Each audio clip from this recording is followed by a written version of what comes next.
¿Ha notado cuántas opiniones hay sobre Jesús? Algunos lo ven como un gran maestro, otros como un líder espiritual, y muchos lo respetan sin conocerlo. Pero en medio de tantas voces, hay una pregunta que cada uno debe responder con sinceridad. ¿Quién es Jesús para mí? Bienvenido a Sabiduría para el Corazón, con el pastor Stephen Davey, en la voz y adaptación de Daniel Cuquín. Hoy, en nuestro estudio del Evangelio de Lucas, veremos cómo Jesús desafía a sus discípulos con esa misma pregunta. Su respuesta los confronta y también nos invita a examinar no solo lo que creemos de Jesús, sino cómo esa verdad impacta nuestra vida diaria. Acompáñenos en esta lección titulada ¿Quién es Jesús para ti? En mi biblioteca tengo un libro titulado Los 100, donde el autor plantea una pregunta interesante. ¿Quiénes han sido las 100 personas más influyentes de la historia? Y también, ¿quién ha tenido el mayor impacto en tu propia vida hoy en día? En sus páginas el autor intenta responder esas preguntas, clasificando a 100 personas según su importancia para la historia de la humanidad, el progreso, el impacto personal y la sociedad en general, e incluye además una breve biografía de cada uno. Una reseña del libro elogiaba al autor diciendo que había creado una especie de ranking definitivo de la grandeza humana. En esta lista aparece Louis Pasteur en el puesto número 11, por haber abierto el camino hacia la medicina moderna. Entre otros descubrimientos, logró que la leche no desarrollara microbios dañinos tan rápidamente, permitiendo así que durara más tiempo. Ese proceso fue nombrado en su honor pasteurización. También aparecen inventores como los hermanos Wright, en el puesto 28, por el desarrollo del avión. Henry Ford quedó bastante atrás, en el puesto 91, lo que probablemente no le hubiera hecho gracia, ni a Leonardo da Vinci, que aparece al final de la lista.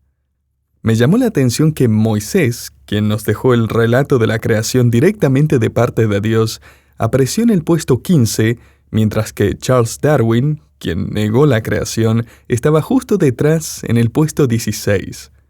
Bien por Moisés. Martín Lutero, el reformador, fue incluido en el puesto 24 y George Washington en el 25. Por supuesto que compré este libro por una sola razón. Quería saber en qué lugar ubicaría el autor a Jesucristo. ¿Dónde lo habría clasificado? Me alegró ver que Jesús estaba en la lista, de hecho dentro de los 10 primeros, pero no estaba en el primer lugar. El primer puesto lo tenía el profeta Mahoma, el segundo Isaac Newton, el cuarto Buda, y en tercer lugar entre Newton y Buda estaba Jesús. En su breve biografía, este autor escribió, y cito, «Jesús tenía una personalidad extraordinariamente impresionante». Además de eso, menciona que Jesús entregó la regla de oro, mandó a amar a otros y luego murió. No dice nada de la resurrección. No menciona el hecho de que, de todos los personajes en esa lista, su tumba es la única que está vacía. Pero lo cierto es que, tanto en su época como en la nuestra, el mundo está dispuesto a poner a Jesús en una lista. Se lo reconoce como una persona de influencia, siempre y cuando no interfiera demasiado. Está bien tenerlo ahí a una distancia prudente, allá al lado de Buda. Ahora bien, no es que Jesús se ofende si alguien lo coloca en tercer lugar. Él no está diciendo, no puedo creer que ese autor no me puso primero. Mira, lo que el mundo opine o cómo clasifique a Jesús no es realmente lo más importante para tu vida. Lo verdaderamente crucial es esta pregunta. ¿Quién es Jesús para ti? Y la forma en que respondas a esa pregunta va a afectar cada aspecto de tu vida. Y también determina tu eternidad. Así que, ¿quién es Él para ti? De verdad. ¿Alguien a quien mencionas en una oración rápida antes de comer? ¿Un conocido reservado solo para los domingos? ¿Un hombre amable que enseñó a portarse bien? ¿Quién es Jesús para ti? En el Evangelio de Lucas, capítulo 9, encontramos una conversación fascinante, donde Jesús plantea esta pregunta directamente a sus discípulos. Retomamos el relato en el versículo 18. Aconteció que, mientras Jesús oraba aparte, estaban con él los discípulos, y les preguntó diciendo, ¿quién dice la gente que soy yo? Recuerda que los discípulos acababan de regresar de un viaje misionero. Jesús los había enviado de 2 en 2, les había dado poder para predicar, sanar y proclamar que el reino de Dios estaba cerca. En ese viaje, los discípulos estuvieron rodeados de personas y escucharon muchas especulaciones sobre quién era Jesús. Y hay que tener en cuenta también que ellos mismos todavía no comprendían del todo quién era Jesús. Estaban creciendo en su entendimiento, así como tú y yo vamos conociéndolo mejor por medio de su palabra. Entonces Jesús les pregunta, ¿quién dice la gente que soy yo? Ellos le respondieron, unos Juan el Bautista, otros Elías, y otros que algún profeta de los antiguos ha resucitado. Lucas 9:19. El Evangelio de Mateo añade que también mencionaron a Jeremías en esta lista. Ahora bien, no pierdas de vista que Jesús ocupaba un lugar elevado en la opinión popular. Lo comparaban con Juan el Bautista, y algunos aún creían que Jesús era Juan, quien había sido ejecutado recientemente y ahora estaba de alguna forma presente en Jesús, quizás listo para vengarse de Herodes y su esposa. Otros decían que era Elías, ese gran profeta judío que, según la expectativa nacional, debía venir antes del Mesías. Algunos pensaban que era el profeta Jeremías, ahora resucitado. Había una leyenda entre los judíos que decía que Jeremías había escondido el arca del pacto en una cueva secreta cerca de Jerusalén y que esa cueva sería revelada cuando él volviera a la vida. En ese entonces Jeremías reviviría la gloria de David y Salomón. Así que sí, ellos estaban colocando a Jesús en lo alto de sus listas personales. Pero aquí está lo interesante. Todos tenían su propia opinión, y todos estaban equivocados. Nada ha cambiado desde entonces. Más de un siglo atrás, el pastor J.C. Ryle escribió, «El mundo especula, opina, razona e inventa teorías para explicar a Cristo. Se satisfacen con rumores y opiniones. Año tras año siguen en la misma condición, hablando y debatiendo y especulando, pero sin avanzar. Revolotean alrededor del cristianismo como una polilla, pero nunca se posan como una abeja sobre su tesoro». ¿Por qué? Porque no están realmente interesados en conocer quién es Jesús. Y notó que Jesús no se detiene ni por un momento a corregir esas especulaciones equivocadas. Él ignora todas las opiniones que andaban circulando por ahí y cambia completamente el enfoque de la conversación y hace una pregunta intensamente personal y directa e ineludible. Entonces les dijo, ¿y ustedes? ¿Quién dicen que soy yo? Versículo 20. El término ustedes indica que Jesús no solo le está hablando a Pedro, sino a los 12. Y él les dice, ya sabemos lo que la multitud dice de mí. ¿Qué hay de ustedes? ¿Qué tienen que decir? Y querido oyente, déjame decirte algo. Lo más importante en esta vida jamás será lo que el mundo opina de Jesús. Lo verdaderamente decisivo va a ser lo que tú digas sobre Él. Tu respuesta a esa pregunta va a moldear cada aspecto de tu vida. Y cuando esta vida termine, va a definir tu eternidad. Pedro actúa ahora como vocero del grupo, como de costumbre, y da la respuesta correcta. Continuamos en el versículo 20. Respondiendo Pedro dijo, «El Cristo de Dios». Ahora, ¿qué significa ese título? La palabra Cristo proviene del término griego Christos, que significa ungido. Christos traduce la palabra hebrea Meshiach, que en español transliteramos como Mesías. En otras palabras, tanto Cristo como Mesías significan literalmente el ungido. Así que Pedro está diciendo: Señor, la gente dice muchas cosas sobre ti, algunas buenas, otras malas. Unos te ponen bien en alto en sus listas, otros te desprecian, pero no creemos ninguna de esas opiniones. Todas están equivocadas. Nosotros sabemos que tú eres el Mesías, ungido por Dios mismo. Y el Evangelio de Mateo nos da una declaración aún más completa de Pedro. En Mateo 16:16, Pedro añade: Tú eres el Cristo, el Hijo del Dios viviente. O sea, Pedro está diciendo: eres uno en esencia y en naturaleza con Dios. Tú eres igual al Dios eterno. Eres más que un profeta del pasado que ha vuelto a la vida, más que Juan, más que Elías, más que Jeremías. Tú eres el Mesías prometido, tú eres Dios el Hijo. Esa fue una declaración de fe extraordinaria. Y según el relato del Evangelio de Mateo, Jesús responde que la declaración de Pedro no fue producto de su propio ingenio. Le dice que esa verdad le fue revelada directamente por Dios el Padre. En esencia, Jesús le dice: Pedro, lo que acabas de confesar es un regalo. Mi Padre te dio esa revelación para que supieras quién soy yo. Pero ahora sucede algo sorprendente que ninguno de ellos esperaba.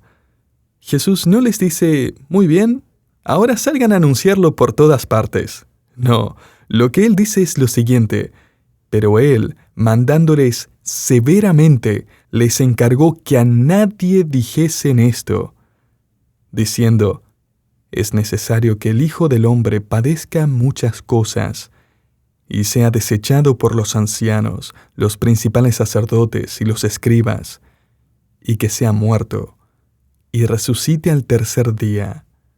Lucas 9, del 21 al 22. Lucas resume esta conversación en una sola oración, pero es una oración cargada con 4 verbos claves. El primero es padecer muchas cosas.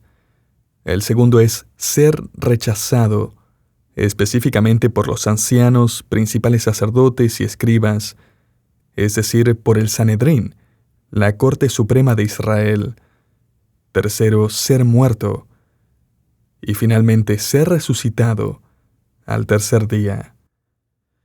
Jesús les está comenzando a revelar que sí va a llevar una corona, pero no sería de oro. Sería una corona de espinas. Antes de establecer un reino, Jesús debe ser levantado, pero no en un trono, sino en una cruz. Ahora imagina estar en los zapatos de Pedro. Acababa de recibir poder de Dios para sanar enfermos y echar fuera demonios. Lo había visto resucitar a los muertos, calmar las tormentas, multiplicar los panes y los peces. ¿Cómo va a creer ahora que le pueden hacer daño o que aún pueden matar a Jesús? Jesús les está presentando una visión de su misión que contradice por completo sus expectativas. Y no solo eso, los deja atónitos, pidiéndoles que guarden silencio ahora en cuanto a su identidad. ¿Por qué guardar silencio? Porque si en ese momento comenzaban a proclamar públicamente que Jesús era el Mesías, muchísimos judíos lo habrían malinterpretado como una señal de revolución, que hay que empezar a planear la próxima revuelta contra Roma, esperando que Jesús sea el nuevo líder político. No entendían que la primera venida del Mesías no llevaría a una coronación, sino a una crucifixión. Los discípulos tampoco entendían del todo esta nueva revelación. Y lo sabemos porque el Evangelio de Mateo registra cómo respondió Pedro ante estas palabras de Jesús. En Mateo 16:21 leemos: Desde entonces comenzó Jesús a declarar a sus discípulos que le era necesario ir a Jerusalén y padecer mucho de los ancianos, de los principales sacerdotes y de los escribas, y ser muerto, y resucitar al tercer día. Entonces Pedro, tomándolo aparte, comenzó a reconvenirle, diciendo: «Señor, ten compasión de ti, en ninguna manera esto te acontezca». Pero él, volviéndose, dijo a Pedro: «Quítate delante de mí, Satanás. Me eres tropiezo, porque no pones la mira en las cosas de Dios, sino en la de los hombres». Una versión expresa esta última frase de esta manera: «Representas una trampa peligrosa para mí. Ves las cosas solamente desde el punto de vista humano y no desde el punto de vista de Dios». En otras palabras, Pedro pasó de declarar una verdad revelada por el Padre a repetir una idea que reflejaba el plan del diablo. Y es que Satanás no quiere que Cristo cumpla su misión divina, morir por nuestros pecados y resucitar victorioso. Y sin darse cuenta, Pedro está tratando de desviar a Jesús de ese camino. Y eso encaja perfectamente en la agenda del enemigo. Y aquí hay algo que no podemos ignorar, y es que si unimos estos relatos, descubrimos que en menos de 6 versículos Pedro pasa de anunciar quién es Jesús a no entender en absoluto lo que Jesús ha venido a hacer. En 6 versículos. En cuestión de momentos, Pedro va de la revelación a la reprensión, del discernimiento a la necedad. Y eso nos lleva a una importante reflexión. Y es que si a Pedro le tomó tan poco tiempo perder el equilibrio espiritual, nosotros también somos vulnerables a tropezar en cualquier momento. Así que estemos alertas. Cuando analizo esta escena, me vienen a la mente 2 palabras que no excusan, pero sí nos ayudan a explicar la reacción de Pedro. 2 conceptos que lo llevaron de someterse a Jesús a querer corregirlo. La primera palabra es estimación. El concepto es que necesitamos tener una estimación santificada de la persona de Cristo. Mateo registra en el versículo 16, versículo 22, «Entonces Pedro, tomándolo aparte, comenzó a reconvenirle».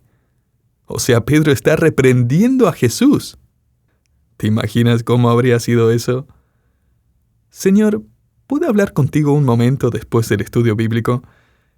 Escúchame, eso de ser rechazado y morir, eso no va a pasar. Recuerda, yo recibo revelaciones especiales del Padre. Puedes confiar en mí. Él no va a permitir algo así». Parte del problema de Pedro es que olvidó con quién estaba hablando. Solo unos versículos antes, él mismo había declarado que Jesús era el Cristo, el Hijo del Dios viviente. ¿Y ahora está corrigiendo al Hijo de Dios? ¿Puedes imaginarte llegar al punto de querer corregir a Dios? Tal vez estás pensando: yo nunca haría eso. ¿Estás seguro? ¿Cuántas veces pensamos: Señor, ¿qué estás haciendo con mi vida? Señor, tu tiempo no es el mejor. Ahora, claro, en la lista de oración no lo diría así, pero lo pensamos, ¿verdad? Señor, si yo fuera tú, yo no lo haría de esa manera. Señor, estás pasando por alto algunos detalles bastante importantes. Déjame recordártelos en oración. Si hoy Jesús apareciera y te preguntara ¿quién dices que soy?, estoy seguro de que responderías con convicción teológica: tú eres el Mesías, el Hijo del Dios viviente. Y eso está bien. Pedro también lo dijo. Pero este pasaje nos deja claro que es posible saber quién es Dios y aún así luchar con lo que Dios hace. Pedro no podía imaginar que el Padre permitiría semejante sufrimiento para su Hijo. Él y los demás discípulos todavía no comprendían lo que ya había entendido otra persona en la Biblia, el rey Nabucodonosor. Este rey pagano, humillado por Dios en tiempos del profeta Daniel, terminó declarando lo siguiente: «Su dominio es sempiterno y su reino por todas las edades. Todos los habitantes de la tierra son considerados como nada, y Él hace según su voluntad en el ejército del cielo y en los habitantes de la tierra, y no hay quien detenga su mano y le diga: ¿qué haces?». Daniel 4:34 al 35. En otras palabras, Dios no le debe explicaciones a nadie. Él no rinde cuentas a ningún ser humano, no responde ante ningún consejo. Sus caminos están muy por encima de los nuestros. El problema, sin embargo, es que en ese momento Pedro está tratando a Jesús como si fuera uno más del grupo. Su estimación de quién es Jesús estaba muy por debajo de la realidad. Y querido oyente, cualquier estimación de Jesús que disminuya su gloria, que diluya su palabra, que abandone su autoridad o que dude de su sabiduría, termina alineándose consciente o inconscientemente con la agenda de Satanás, quien, por cierto, odia a Cristo más de lo que podemos imaginar. Así que no tomemos partido por el lado equivocado. Continuando, hay otra palabra que nos ayuda a entender por qué Pedro cayó en esta indiscreción. La primera palabra fue estimación, la segunda es expectativa. Y el concepto es que los creyentes necesitamos rendir nuestras expectativas a los propósitos de Cristo. Ese era el gran obstáculo de Pedro, porque él tenía sus propias expectativas para el futuro. Y estas obviamente no incluían sufrimiento ni muerte para Jesús. Así que cuando el Señor comenzó a hablar de lo que le esperaba, sus planes no coincidían con los de Pedro. Así que Pedro reaccionó con una reprensión. Lo que tenemos aquí es un claro choque de expectativas. Señor, yo no esperaba esto. Señor, yo esperaba que hicieras aquello. Señor, pensé que la vida sería diferente. Señor, no me esperaba que permitieras eso. Pero esa es la vida cristiana, ¿no es así? No es vivir según nuestras propias expectativas, sino confiar en Cristo, mientras descubrimos las suyas para nuestra vida. Piénsalo de esta manera. Pedro esperaba un reino terrenal. Jesús esperaba rechazo. Pedro quería ver el judaísmo reformado. Jesús sabía que vendría el fin del judaísmo y el nacimiento de la iglesia. Pedro esperaba más milagros, y Jesús tenía en mente aplastar a la serpiente y vencer a la muerte. Incluso las expectativas de Pedro sobre sí mismo estaban equivocadas. Él estaba seguro que iba a permanecer fiel. En sus planes no había ningún gallo cantando, ninguna cruz, ningún clavo, ningún sepulcro sellado. Dios no lo permita, pensaba Pedro. Pero el problema con nuestras expectativas es que suelen estar centradas en nosotros mismos, demasiado cortas de vista, demasiado pequeñas. Pedro podía imaginar cenas con pescado junto al mar, pero Jesús veía la cena de las bodas del Cordero. Pedro soñaba con casas llenas de discípulos algún día, pero Jesús veía el cielo lleno de redimidos por toda la eternidad. ¿Y tú? ¿Qué es lo que alcanzas a ver? Hoy Jesús sigue haciendo la misma pregunta. ¿Quién dices tú que soy yo? ¿Cuál es tu estimación personal de Jesucristo?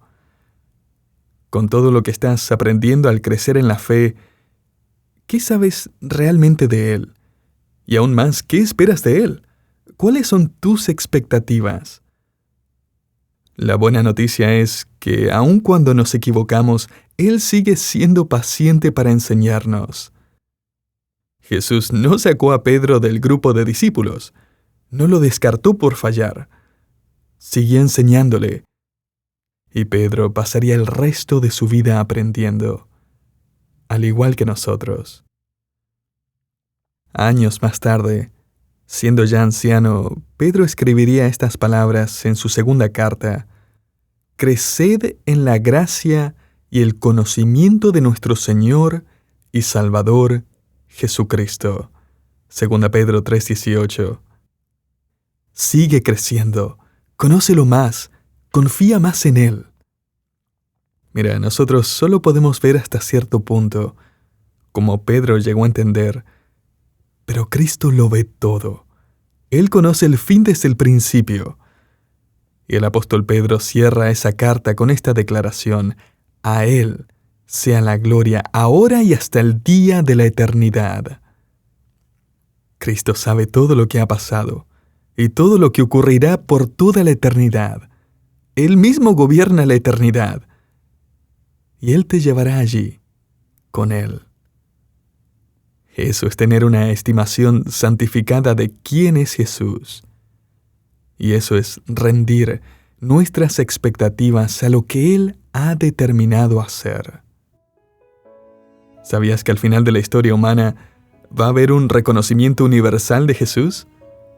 Los redimidos y los no redimidos van a declarar lo mismo. Pero para los no redimidos ya será demasiado tarde. El apóstol Pablo lo escribió claramente a los creyentes de Filipos: toda rodilla se doblará y toda lengua confesará que Jesucristo es el Señor. Él no está en 10º lugar, ni en 3er lugar. Él no solo está entre las 100 personas más influyentes. Jesucristo ocupará el primer lugar por encima de todo y de todos. Y nuestra adoración y alabanza durarán por los siglos de los siglos. Pablo también lo escribió a los colosenses: Cristo es antes de todas las cosas. O sea, Él es preeminente. ¿Sabes qué significa eso? Significa que Jesucristo es primero. Y eso no es solo una verdad teológica, también es una realidad práctica que sostiene nuestra vida. Así que ponlo primero en tus decisiones, en tus luchas, en tus alegrías, en tu futuro. Y descansa, sabiendo que nuestro Señor Jesucristo es suficiente, Él es fiel, y Él es digno de ser el centro de todo. Él es el Cristo, el Hijo del Dios viviente.